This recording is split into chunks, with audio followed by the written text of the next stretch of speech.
Hola, soy Bruno Teidi y esto es Decir aún así. Este es el segundo episodio. Si el primero fue una prueba de respiración, este es un paso más adentro. No hacia una certeza, sino hacia una pregunta que se vuelve más exigente.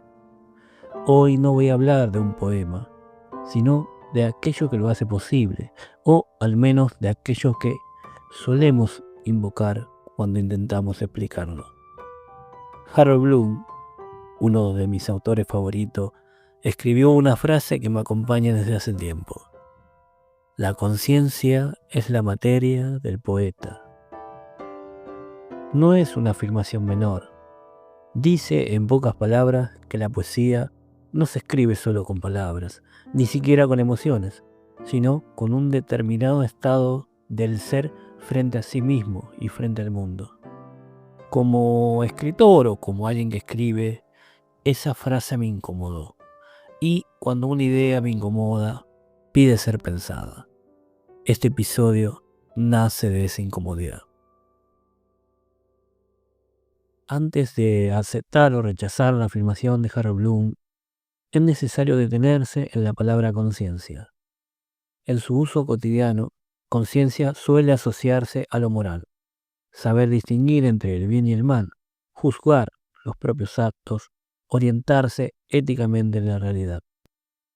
Pero esa definición resulta insuficiente para pensar la poesía. Si volvemos a la etimología, conciencia proviene del latín conscientia, conocimiento compartido, conocimiento con algo o con alguien. Ser consciente entonces no es solo saber, es saber en relación.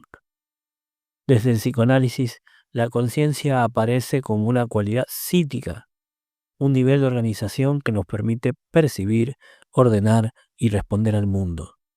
Y Platón, quizás de manera más fértil para la poesía, la definía como un diálogo del alma consigo misma, un diálogo que pregunta y responde al mismo tiempo. Si aceptamos esta definición, la conciencia poética no sería una acumulación de saberes, sino una forma de escucha interior. Cuando escribimos un poema, no escribimos solos, escribimos con toda la tradición que nos precede. Voces antiguas y cercanas, nombres consagrados y otros que nadie recuerda. Cada verso se inscribe en una conversación milenaria, incluso cuando creemos estar diciendo algo completamente nuevo. Esa tradición también es conciencia, pero no una conciencia clara, ordenada o totalmente accesible. Muchas veces el poeta no sabe exactamente desde dónde se escribe. Algo empuja la mano antes de que la mente organice el sentido. Escribir no siempre es un acto lúcido, a veces es un acto disidente. El poeta se levanta contra algo que no termina de comprender, y en ese gesto se inicia una batalla antigua, el agón, el combate con los dioses, con la herencia, con el lenguaje mismo. En ese punto, el poeta se vuelve prometeico y roba el fuego sin saber del todo para qué. Samuel Johnson, el doctor Johnson para los amigos, dijo que la esencia de la poesía es la invención. Invención no como artificio, sino como irrupción de lo que antes no estaba.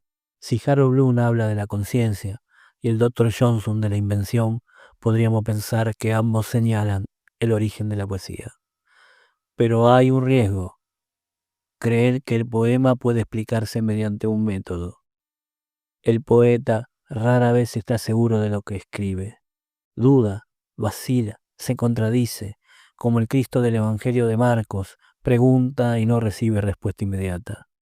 La escritura poética no avanza sobre certezas, sino sobre fisuras. Hay un relato de Yuan Tizun que ilumina esta tensión. Yuan Tizun soñó que era una mariposa. Al despertar, no supo si era un hombre que había soñado ser una mariposa o una mariposa que había soñado ser hombre. Allí convive el poeta y el filósofo. El poeta sueña la transformación, el filósofo introduce la duda. La conciencia poética habita ese intervalo entre la imagen y su cuestionamiento. Borges decía que la literatura es un sueño dirigido, pero incluso ese sueño necesita perder el control para ser verdadero. No todo poema nace de un estado onírico, pero todo poema exige un descentramiento. Llegados a este punto, tal vez podamos decir que la conciencia poética no es una condición previa ni un estado fijo. Es un proceso, un movimiento continuo entre el saber y no saber, entre tradición e impulso, entre invención y herencia. Como autor, no pienso la conciencia poética como una garantía de calidad ni como una superioridad moral. La pienso como una forma de responsabilidad. Responsabilidad frente al lenguaje, frente a lo que se dice y frente a lo que no puede decirse. Escribir poesía no es expresar lo que uno siente, sino exponerse a lo que uno no termina de comprender. Tal vez por eso la poesía sigue siendo necesaria, porque no clausura el sentido, lo mantiene abierto.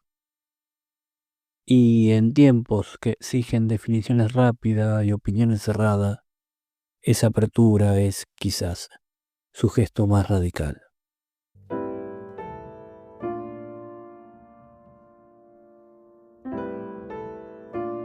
Este fue el segundo episodio de Decir Aún Así.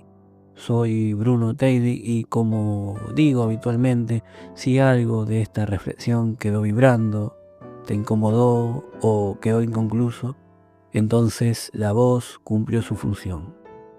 Seguiremos desde ahí, desde ese punto de partida, para lo que se viene y será hasta el próximo episodio, si los azares así lo permiten.